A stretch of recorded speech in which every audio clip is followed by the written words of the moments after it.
Hi hello నమస్తే, నేను మీ Ashok Regoti. Welcome to Bhavitha news. ఈరోజు పాత్రికేయ మిత్రులు ఎటువంటి వార్తలు మన ముందుకు తీసుకొచ్చారో ఒకసారి చూద్దాము. అంతకు ముందుగా మా ఈ ఛానల్ని లైక్ చేయండి, షేర్ చేయండి, అలాగే సబ్స్క్రైబ్ చేసుకోండి. మీరు చేస్తున్న ఈ సబ్స్క్రైబ్ ఏదైతే ఉందో అది మాకు చాలా ఎంతగానో ఉపయోగపడుతుంది. ముందు ఇంకొన్ని ఆసక్తికరమైన వార్తలు మేము ముందుకు తీసుకురావడానికి ఎంతగానో దోహదపడుతుంది. కాబట్టి మా ఈ ఛానల్ని లైక్ చేయండి, షేర్ చేయండి, సబ్స్క్రైబ్ చేసుకోండి.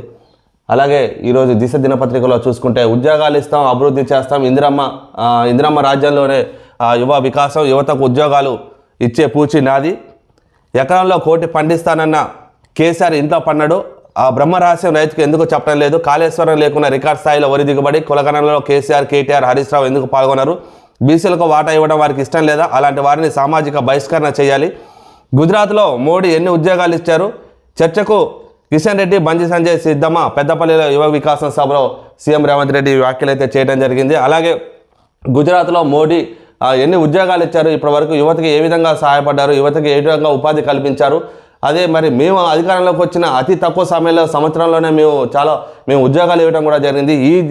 ఈ విషయమై చర్చకు మీరు సిద్ధమా, ఇటు కిషన్ రెడ్డి కానీ అటు బండి సంజయ్ కానీ ఎవరు వచ్చినా లేదా అలా ఇద్దరు కలిసి వచ్చినా సరే చర్చకు మీరు సిద్ధంగా ఉన్నారా, మేము సిద్ధం అని చెప్పేసి అయితే రేవంత్ రెడ్డి సవాల్ విసరడం జరిగింది. అంతేకాకుండా కులగణనలో కేసీఆర్, కేటీఆర్, హరీష్ రావు పాల్గొనడం లేదు, వీళ్ళని బహిష్కరించాలి, సమాజం నుంచి బహిష్కరించాలి అని చెప్పేసి పిలుపునివ్వడం జరిగింది.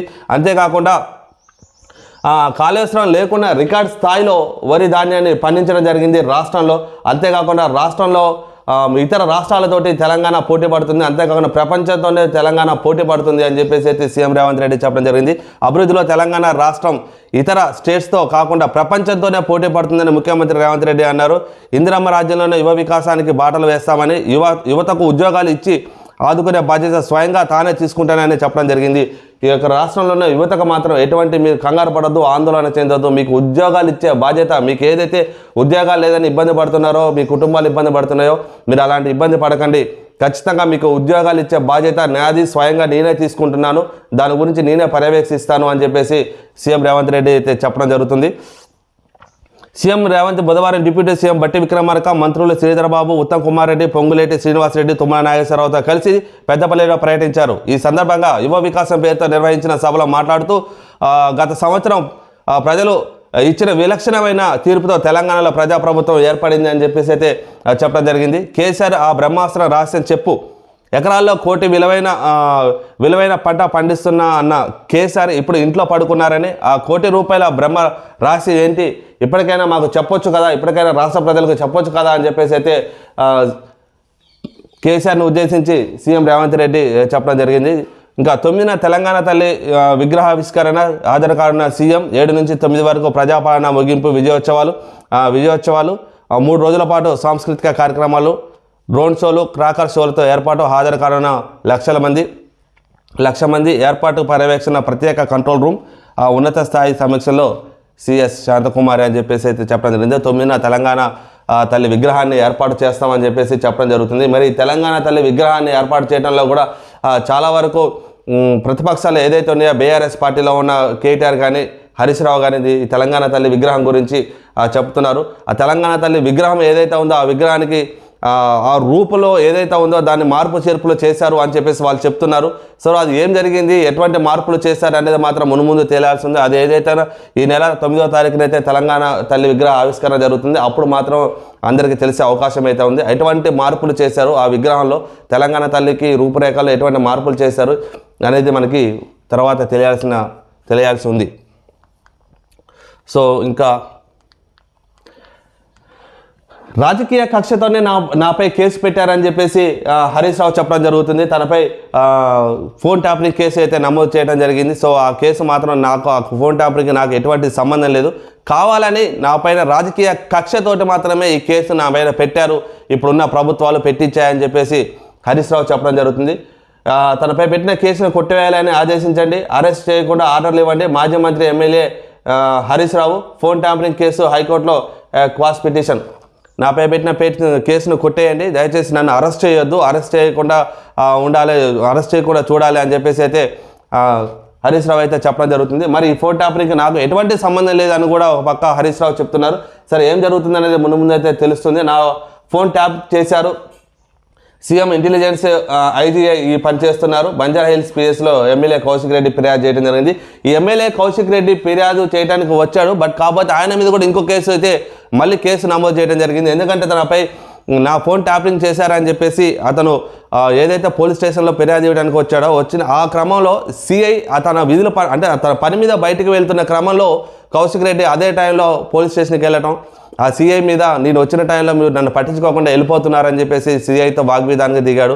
అంతేకాకుండా కౌశిక్ రెడ్డితో పాటు కౌశిక్ రెడ్డితో పాటు వచ్చిన ఆ సిబ్బంది కూడా పోలీస్ స్టేషన్లో కొంచెం హల్చల్ చేయడంతో వాళ్ళందరి మీద కూడా కేసు నమోదు చేయడం జరిగింది. నా పైన కేసు నా ఫోన్ ట్యాపింగ్ చేశారు అని ఫిర్యాదు చేయడానికి వచ్చిన కౌశిక్ రెడ్డి పైన మరొక కేసు అయితే పెట్టడం జరిగింది. ఎందుకంటే ఒక ప్రభుత్వ ఉద్యోగి ఆయన పనులకి ఆటంకం కలిగించడం, ఆయనకి విధులకి ఆటంకం కలిగించారనే ఒక నెపంతో ఒక కేసు అయితే పెట్టడం అయితే మళ్ళీ జరిగింది. సో ఏదేమైనప్పటికీ ఈ ఫోన్ ట్యాపింగ్ కేసు అనేది రాష్ట్రంలో ఒక హాట్ టాపిక్గా మారింది. ఏముందు అవుతుందో అనేది ముందు చూడాల్సింది. రేవంత్ 4th సిటీకి నీ భూములు ఇస్తావా? కొండారెడ్డిపల్లి వెల్దండిలో 500 నుంచి 600 ఎకరాలు ఉన్నాయి కదా, నీ 20 లక్షల చొప్పున నీ భూములు ఇస్తే బీఆర్ఎస్ తరఫున మరో 5 లక్షలు ఇస్తాం. కేటీఆర్కి 1000 ఎకరాల ఫామ్ హౌస్ ఉందని నిరూపిస్తే నీకే రాసిస్తా. బీఆర్ఎస్ వర్కింగ్ ప్రెసిడెంట్ కేటీఆర్ ఈ వ్యాఖ్యలు చేయడం జరిగింది. కొండారెడ్డిపల్లి వెల్దండిలో 500 నుంచి 600 ఎకరాలు ఉన్నాయి కదా, అంటే సీఎం రేవంత్ రెడ్డికి 500 నుంచి 600 ఎకరాలు నీకు ఉన్నాయి కదా, మరి 20 లక్షల చొప్పున నీ భూమిని ఇస్తే బీఆర్ఎస్ తరఫున 5 లక్షలు ఇస్తాం. కేసీఆర్కు 1000 ఎకరాలు ఉందని చెప్పేసి నువ్వు నిరూపించగలిగితే ఆ 1000 ఎకరాలు ఏదైతే ఉందో ఆ ఫామ్ హౌస్తో పాటు మొత్తం నీకే రాసిస్తానని చెప్పేసి అయితే బహిరంగంగా సవాల్ ఇస్తడం జరిగింది కేటీఆర్. మరి దీనికి కాంగ్రెస్ పార్టీ తరపు నుంచి మంత్రులు కానీ లేకపోతే సీఎం రేవంత్ రెడ్డి కానీ ఎలా స్పందిస్తారో మనం చూడాల్సింది. ఖచ్చితంగా 1000 ఎకరాలు ఉందని చెప్పి గతంలో మీరు చెప్పారో అది ఉందని కనుక మీరు నిరూపిస్తే దేనికైనా సిద్ధమే. ఆ ఉన్న ఏదైతే 1000 ఎకరాలు అని చెప్పారో అది మీకు రాసిచ్చేస్తాము. లేకపోతే మీ కొండారెడ్డిపల్లి వెల్దండిలో 500 నుంచి 600 ఎకరాలు ఉంది కదా, మరి అవి వాటి సంగతి ఏమిటి? 20 లక్షల చొప్పున మీరు ఇస్తే బీఆర్ఎస్ పార్టీ తరఫున 5 లక్షల చొప్పున మేము ఇస్తాము అని చెప్పేసి ఒక సవాల్ అయితే విసరటం అయితే జరిగింది. సో ఏమవుతుంది అనేది ముందు చూడాలి. తెలంగాణలో భూ ప్రకంపనలు, పలు జిల్లాల్లో కంపించిన భూమి. రాష్ట్రంలో సుమారు 20 ఏళ్ల తర్వాత ప్రకంపనలు. ములుగు జిల్లా మేడారం సమీపంలో భూకంప కేంద్రం. గోదావరి పరివాహక ప్రాంతాల్లో అత్యధిక తీవ్రత. ఏపీ, ఒడిశా రాష్ట్ర ఛత్తీస్గఢ్ బోర్డర్లో సైతం మరోసారి వచ్చే అవకాశం ఉంది. ఎన్జీఆర్ఐ శాస్త్రవేత్త శేఖర్. కాళేశ్వరం కూడా భూకంపానికి మరో కారణం అని చెప్పేసి అయితే ఒక సంచలన విషయాన్ని అయితే ప్రచురించడం అయితే జరిగింది. తెలంగాణలో భూకంపం వచ్చింది మన అందరికీ తెలిసింది. నిన్న భూకంపంకి చాలామంది భయపడ్డారు. చాలామంది ప్రజలు కొంతమంది ఇళ్లలోంచి బయటికి పరుగులు తీసిన సంగతి కూడా అందరికీ తెలిసిందే. ఇది మాత్రం 20 ఏళ్ల తర్వాత మళ్ళీ రాష్ట్రంలో ప్రకంపనలు అయితే జరిగాయని చెప్పేసి చెప్తున్నారు. ములుగు జిల్లా మేడారం సమీపంలో భూకంప కేంద్రాన్ని గుర్తించారు. ములుగు జిల్లా మేడారం సమీపంలో అక్కడ నమోదైంది. అక్కడ నుంచి స్టార్ట్ అయింది. సో అక్కడ భూమిలోని 40 కిలోమీటర్ల లోతులో ఈ భూకంపం కేంద్రీకృతమైంది. సో అది కనుక ఇంకొంచెం పైకి ఒక 10 కిలోమీటర్ల పైన వచ్చుంటే ఖచ్చితంగా భారీ ఎత్తున ఆస్తి నష్టంగానే ప్రాణ నష్టంగానే జరిగే అవకాశం అయితే ఖచ్చితంగా ఉండేది. ఏదేమైనప్పటికీ మళ్ళీ భూకంపం వచ్చే ఛాన్సెస్ అయితే ఉన్నాయి కాబట్టి ప్రజలందరూ అప్రమత్తంగా ఉండాలని చెప్పడం జరుగుతుంది. కొంచెమైనా భూమి కంపించినా సరే, ప్రకంపనలు వచ్చినా, వైబ్రేషన్స్ వచ్చినా వెంటనే ఇళ్లలో నుంచి బయటికి వెళ్ళిపోవాలి. ఇళ్లలో కాస్ట్లీ వస్తువులు ఉన్నాయి, విలువైన వస్తువులు ఉన్నాయి అని చెప్పేసి వాటిని బయటికి తీసుకొచ్చే ప్రయత్నాలు చేయకండి. ఎందుకంటే ప్రాణం అంటూ ఉంటే అంతకంటే విలువైన వస్తువులు ఏదైనా కొనుక్కోవచ్చు. దయచేసి భూమి మళ్ళీ కంపించినట్టు తెలిస్తే ఎవరైనా సరే వెంటనే ఇళ్లలో నుంచి కానీ, ఆఫీసులో నుంచి కానీ, ఎక్కడి నుంచైనా బయటికి వచ్చేయాలి, బహిరంగ ప్రదేశంలోకి వచ్చేయాలని చెప్పేసి అయితే కోరడం జరుగుతుంది. రాష్ట్రంలోని పలు జిల్లాల్లో బుధవారం తెల్లవారుజామున 7:25 భూకంపం సంభవించింది. రిక్టర్ స్కేల్పై 5.3 తీవ్రత నమోదైంది. సుమారు 5 సెకండ్ల పాటు భూమి కంపించింది.